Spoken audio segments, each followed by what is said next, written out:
আসসালামু আলাইকুম এভরিওয়ান, আশা করি সবাই ভালো আছে এবং সুস্থ আছে। তো পাঠশালা বিডির নতুন ক্লাস সম্পর্কে স্বাগত। তো আসলে অনেকদিন পরে পাঠশালা বিডিতে নতুন ক্লাস নিচ্ছি আজকে। তো আজকে আমরা যেই ক্লাসটা রেখেছি, স্পেশালি এই ক্লাসটা হচ্ছে যে এসএসসি যারা এসএসসি পরীক্ষা দিয়ে রেজাল্ট পেয়েছে এবং একাদশ শ্রেণীতে ভর্তি হবা তাদের জন্য স্পেশালি। আর এই ক্লাসটা থাকছে হচ্ছে ইংরেজির উপরে, ইংরেজি দ্বিতীয় পত্র। তো ইংরেজি দ্বিতীয় পত্র ইন্টারমিডিয়েটে আমাদের 60 মার্ক থাকে। 60 মার্কের মধ্যে এখানে 12টা কোশ্চেন থাকে, 12টা গ্রামার থাকে টপিক, 12টা গ্রামার মধ্যে আমাদের পাস করে বেশিরভাগই পাস করে থাকে। তো পাস করে 60 মার্ক থাকে। তো আমাদের এই 60 মার্কের ভিতরে আজকে আমরা যেইটা পড়াবো সেইটা হচ্ছে 3 নম্বর, যেটা হচ্ছে special usages of some words and phrases. তো এই সাম ওয়ার্ডস এন্ড ফ্রেজেস পড়ার জন্য আমাদের যেই ওয়ার্ড এবং ফ্রেজ গুলো জানতে হবে, আমরা সেই টপিক গুলো নিয়ে সেই ওয়ার্ড গুলো নিয়ে আলোচনা করব।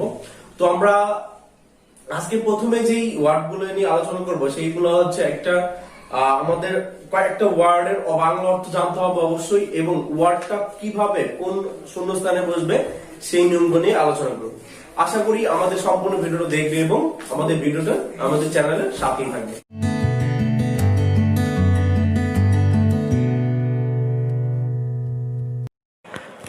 হ্যালো ভিউয়ার্স, আজকে আমাদের পড়ানো বিষয় একাদশ দ্বাদশ শ্রেণীর ইংরেজি দ্বিতীয় পত্র special use of some words and phrases. তো আমরা এই টপিকটাকে আমরা রুল আকারে সাজিয়েছি। তো আমরা প্রথমেই 1 নম্বর রুলসে চলে যাই। বলা হয়েছে উড রেদার ডট ডট দেন। এই উড রেদার ডট ডট দেন হচ্ছে বরং ভালো। এখন আমরা নোটটা দেখি যে দুটি কাজের মধ্যে যদি একটি কাজকে বেশি প্রাধান্য দেওয়া হয় তাহলে উড রেদার বসে, এবং উড রেদার একটি মডাল অক্সিলারি, তাই এরপর মূল ভার্ব এবং দেনের পরে মূল ভার্ব হয়। তো আমরা একটা ট্রিক্স মনে রাখতে পারি যে কোনো এই স্পেশাল ওয়ার্ডস অ্যান্ড ফ্রেজের ক্ষেত্রে কোনো ফিল ইন দ্য ব্ল্যাঙ্কসে যদি কিছু ব্ল্যাঙ্কসের পরে একটা বা দুইটা ওয়ার্ডের পর যদি দেন থাকে মনে রাখবো উড রেদার হয়। বাট এই ক্ষেত্রে কিছু ব্যতিক্রম রয়েছে, যে এখানে নোশন রাখার ক্ষেত্রে দেন হয়, বাট আমরা অর্থ বুঝে বুঝে করবো। তো আমরা একটা উদাহরণ দেখি। বলা হয়েছে যে I would rather die than beg. আমি মরে যাব তবু কি ভিক্ষা করব না। I would rather die than beg. এখানে উড রেদার বড় মূল ভার্ব, দ্যানের বড় মূল ভার্ব। তো আমরা রুলস 2-তে দেখি যে ওয়াজ বর্ন। এখানে ওয়াজ বর্ন বলতে বোঝানো হয়েছে যে কেউ কোনো ব্যক্তি বা বস্তু কোথায় জন্মগ্রহণ করে করা বুঝাইছে, জন্মগ্রহণ করেছিল বুঝাইছে। যে নোটটা দেখি যে ওয়াজ বর্ন দ্বারা কোনো ব্যক্তি কখন বা কোথায় জন্মগ্রহণ করেছিল তা প্রকাশ পায়। এখানে আমরা একটা উদাহরণ দেখি, যে উদাহরণ আমরা সাজিয়েছি যে Albert Einstein was born in Germany. Albert Einstein জার্মানিতে জন্মগ্রহণ করেছিল। এখানে বোঝা যায় যে এখানে ওয়াজ বর্ন হবে, বাট এখানে যদি সাবজেক্টটা যদি প্লুরাল হয় তখন ওয়ার বর্ন হবে। তো দেখি my parents dash in Tangail. এখানে যদি আমরা ড্যাশে গেছে মাই প্যারেন্টস বলতে পিতা এবং মাতা দুইজন, কিন্তু দ্যাটস ওয়াই আমাদের এখানে ওয়াজ না হয় কি হবে ওয়ার বর্ন। আর যদি ব্যক্তি যেহেতু একটা হয় তাহলে ওয়াজ বর্ন হবে। আর যেহেতু ব্যক্তি এখানে প্যারেন্টস দুইটাই, এই জন্য ওয়ার বর্ন। আর ওয়াজ বর্ন অর্থ জন্মগ্রহণ করেছিল। এটা সহজ অর্থ, বাট আমাকে বুঝে বুঝে অর্থ শূন্যস্থান পূরণ করতে হবে। এরপরে দেখবো আমরা rule 3, what does look like. মানে হোয়াট ডাজ লুক লাইক, এখানে আমরা মনে রাখবো দুইটা শূন্যস্থান থাকবে, দুইটা ফিল না ব্ল্যাঙ্ক থাকবে। তো এটার অর্থ হচ্ছে চেহারা বা প্রকৃতি বা ধরন, মানে কারো চেহারা দেখতে কিংবা কারো কোনো কিছু দেখতে কেমন এরকম বুঝালে। নোটটা দেখি, কোনো ব্যক্তি বা বস্তু দেখতে কেমন তা বোঝাতে হোয়াট ডাজ লুক লাইক ব্যবহার করা হয়ে থাকে।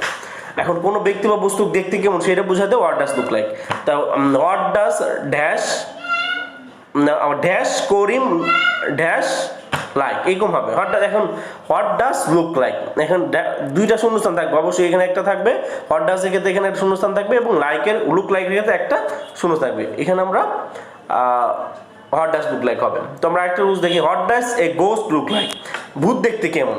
তো what does a ghost look like, এখানে দুইটা শূন্যস্থান, প্রথমে হোয়াট ডাজ নিচে এখানে একটা শূন্যস্থান থাকবে এবং লুক লাইকের ক্ষেত্রে একটা শূন্যস্থান থাকবে। তো আমরা এটা অর্থ বুঝে বুঝে করব। তো রুলস 4-এ যাই আমরা, হোয়াট ইজ ইট লাইক। এখানে কোনো কাজ করার অনুভূতি প্রকাশ, এখানে কোনো কাজ করে আমাদের কি মনে হচ্ছে বা কিরকম ফিল হচ্ছে এইটা বোঝাতে আমরা হোয়াট ইজ লাইক বোঝাবো। নোট দেখি আমরা, কোনো কাজ করার অনুভূতি প্রকাশ করার জন্য হোয়াট ইজ লাইক ব্যবহার করা হয়।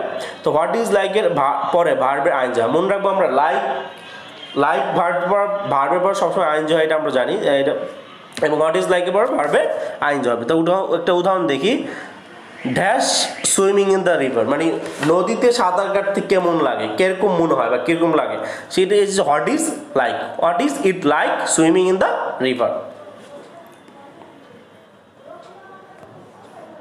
রুল 5 দেখি আমরা, রুল 5 বলা হচ্ছে লেট অ্যালোন। লেট অ্যালোন অথবা চিন্তাও করা যায় না, ভাবাও যায় না, অসম্ভব ব্যাপার, এরকম একটা অর্থ। তো আমরা একটা নোটটা দেখি, লেট অ্যালোন দ্বারা তিরস্কার করা বোঝায়, এটা দ্বারা তিরস্কার মানে তাচ্ছিল্য করা বোঝায়। সাধারণত লেট অ্যালোনের আগে বাক্যটি নাবোধক হয়, বাক্যটা আসলে লেট অ্যালোনের আগে নাবোধক হয়, এবং লেট অ্যালোনের পরের বাক্যটি লেট অ্যালোনের আগে বাক্যটি নাবোধক হয়, এবং লেট অ্যালোনের আগে এবং পরে একই পার্টস, মানে একই পার্টস অফ হয়। লেট অ্যালোনের আগে ঘটনা থেকে পরে ঘটনাটা অপেক্ষাকৃত কঠিন, অনেক ঘটনাটি অবশ্য কঠিন। ধর একটা কাজ এইটাই কাজটাই করতে পারে না, ওই কাজটা তো চিন্তা করা যায়, এরকম কিছু বুঝাইতে আমরা লেট অ্যালোন ব্যবহার করা হয়। বা অসম্ভব ব্যাপার, মানে এটা তো এই ছোট কাজটাই করতে পারে না, আবার এই বড় কাজটা করবে, তার মানে প্রথম বাক্যটা নেগেটিভ হবে, করতে পারে না এরকম কিছু হবে, পরের বাক্যটা অসম্ভব হবে, এরকম কিছু। তো আমরা একটা উদাহরণ দেখি, দুইটা উদাহরণ দেখি, যে he can not walk properly, সে হাঁটতেই পারে না, প্রথম বাক্যটা নেগেটিভ, লেট অ্যালোন রান, মানে প্রথমটা হাঁটা সহজ কাজ, পরেরটা হচ্ছে রান দৌড়ানো, তো ওইটা বেশি কঠিন, দ্যাটস ওয়াই এখানে আমাদের লেট অ্যালোন হয়েছে। তো he can not walk properly let alone run, সে সুন্দর মতো ভালো মতো হাঁটতেই পারে না, এবং আর দৌড়ানোর কথা তো চিন্তাও করা যায় না বা ভাবা যায় না। আর 2 নম্বর উদাহরণটা দেখি, he can not buy a motor bike, সেটা মোটর বাইকই কিনতে পারে না, লেট অ্যালোন এ কার, আর একটা কারের কথা তো চিন্তাও করা যায় না, প্রথম বাক্য কাজটা সহজ বাইক কেনা, বাট কার কেনা একটু বেশি কঠিন, দ্যাটস ওয়াই এখানে লেট অ্যালোন। রুল 6 যাই, রুল 6 বলা হয়েছে যে হ্যাভ টু বা হ্যাজ টু, এইখানে হ্যাভ টু বা হ্যাজ টু এটা হচ্ছে যে কোনো কাজ করতে বাধ্যবাধকতা বোঝাতে, কোনো কিছু করতে হবে, মানে বাধ্যবাধকতা বলতে কিছু করতে হবে, এগুলো কিছু। নোট দেখি যে হ্যাভ টু বা হ্যাজ টু দ্বারা বাধ্যবাধকতা বোঝায় বা কোনো একটা নির্দিষ্টতা বোঝায় যে আমাকে এই কাজটা করতে হবে। হ্যাভ টু হ্যাজ টু এর পূর্বে আমরা মূল সবসময় জানি টু বাদে সব প্রিপোজিশন পরে মূল ভার্ব, দ্যাটস ওয়াই এখানেও টু যেহেতু আছে সেজন্য মূল ভার্ব অবশ্যই। My exam is knocking at the door, so I have to read more, এখানে বুঝতে আমার পরীক্ষা খুবই নিকটে চলে আসছে, দ্যাটস ওয়াই হ্যাভ টু আমাকে অনেক পড়তে হবে, I have to read more, এই হ্যাভ টুর পরে মূল ভার্ব, রিড মূল ভার্বের বেস ফর্ম, এই জন্য এখানে মূল ভার্ব। আমরা নর্মালি কথা বলার সময় ইউজ করি যে আমাদের এই কাজটা করতে হবে, I have to do the work, I have to fulfil my target, এরকম কিছু হইতে পারে। এখানে আমরা এই হ্যাভ টু এই ওয়ার্ডটি ব্যবহার করা হয়েছে। তো রুল 7 চলে যাই, অ্যাজ সুন অ্যাজ। আমরা জানি অ্যাজ সুন অ্যাজ তো শীঘ্রই বা মাত্রই এরকম কিছু, মাত্রই। নোট দেখি যে পরপর দুটি ঘটনা সংঘটিত হওয়া বোঝালে, পরপর দুইটা ঘটনা সংঘটিত হওয়া বোঝালে অ্যাজ সুন অ্যাজ বসে। কাজ দুটির মধ্যে অপেক্ষাকৃত আগের কাজটি অ্যাজ সুন অ্যাজ এর পরে বসে। আমরা অ্যাজ সুন অ্যাজ এর মানে যেই ঘটনাটা যে কাজটা আগে হবে ওইটা অ্যাজ সুন অ্যাজ এর পরে বসবে।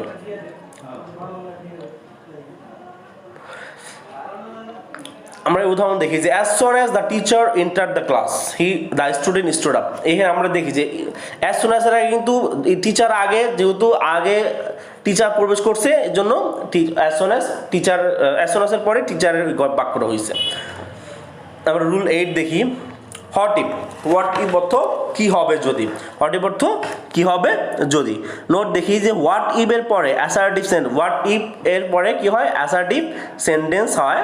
কোনো কাজ করলে কেমন হতে পারে এরূপ বোঝালে অ্যাসার্টিভ ব্যাপার, মানে এইটা ঘটলে কি হইতে পারে, এই কাজটা হইলে কি হইতে পারে এরকম কিছু বোঝাতে কি হবে যদি হোয়াট ইফ ব্যবহার করা হয়। তো আমরা একটি স্ট্রাকচার দেখি, হোয়াট ইফ এর পর subject plus verb plus object হয়, নর্মাল সেন্টেন্স হয়। একটা উদাহরণ দেখি, dash you forget you bring the text book, তুমি তোমার বইটা আনতে ভুলে গেছো, টেক্সট বই, এখন কি হবে, তুমি যদি বইটা আনতে ভুলে যাও তাহলে কি হবে, what if you forget the forget to bring the text book, তুমি যদি তোমার বই আনতে ভুলে যাও তাহলে কি হবে, এরকম কিছু অর্থ বোঝালে হটই ব্যবহার করা। দেয়ার বা ইট, এই দেয়ার বা ইট এইখানে এখানে এটা অর্থ বোঝাইলো, বাট এই দেয়ার বা ইট হচ্ছে ইন্ডেক্টরি দেওয়ার এইগুলা আমরা সাধারণত সাবজেক্ট হিসেবে ইউজ করি। তো আমরা নোটে দেখি যে সমস্ত বাক্যে কোনো সাবজেক্ট নাই সেই সমস্ত বাক্যে সাবজেক্ট হিসেবে দেয়ার বা ইট বসে। ধরো আমাদের রুমে 5টি বা 10টি বেঞ্চ আছে, এইটা কিভাবে বলবো, দেয়ার আর 10 বেঞ্চেস ইন দ্য রুম, এখানে আমরা বুঝাইছি যে দেয়ার একটা সাবজেক্ট হিসেবে আনছি। তো আমরা এই সেম ভাবে একটা বাক্য দেখি যে there is a book on the table, মানে টেবিলের উপর একটি বই আছে। দ্যাটস ওয়াই আমরা এখানে দেয়ারটা হচ্ছে একটা সাবজেক্ট, ইন্ডেক্টরি দেয়ার হিসেবে ব্যবহার করা হয়েছি, বা আমরা কোথাও কোনো কিছু থাকা বোঝাতে সাবজেক্ট হিসেবে দেয়ার আনবো। আর ইটও ইন্ডেক্টরি সাবজেক্ট। সো সেই অনুযায়ী it is a very big board, it is a very big benches, এরকম হিসেবে আমরা ইট হিসেবে প্রোনাউন হিসেবে ইট ব্যবহার করে থাকি।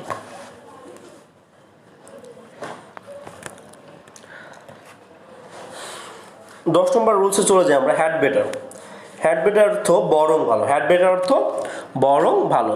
তো আমরা নোটটা দেখি যে হ্যাড বেটারের শুরুতে পাস্ট, মানে হ্যাড বেটারকে শুনতে পাস্ট হলেও আসলে পাস্ট নয়, এটি আসলে কোনো পাস্টের ওয়ার্ড নয়, এটি একটি মডেল অক্সিলারি, এটি একটা মডেল অক্সিলারি, তাই এরপর সবসময় ভার্বের বেস ফর্ম মানে মূল ভার্ব হয়, ভার্ব B1 হয়। হ্যাড বেটারকে নেগেটিভ করা যায়, সেক্ষেত্রে হ্যাড বেটারের পর নট বসে। হ্যাড বেটারকে আমরা মাঝে মাঝে নেগেটিভ করতে পারবো, সেক্ষেত্রে হ্যাড বেটারের পরে নট বসবে। তো আমরা হ্যাড বেটারের ক্ষেত্রে আরেকটা কথা মনে রাখবে, হ্যাড বেটারের পরে সাধারণত মূল ভার্ব হয়, এবং হ্যাড বেটারটা মডেল অক্সিলারি মনে রাখবো। আমরা মডেল অক্সিলারি আমরা জানি কি ক্যান, কুড, মে, মাইট, এগুলো আমরা মনে রাখবো। মডেল অক্সিলারি যখনই মডেল অক্সিলারি আসবে এরপরে ভার্বের মূল ভার্ব বা ভার্বের বেস ফর্ম হবে। সো এই জন্য আমরা এই হ্যাড বেটার একটা উদাহরণ দেখে নেই।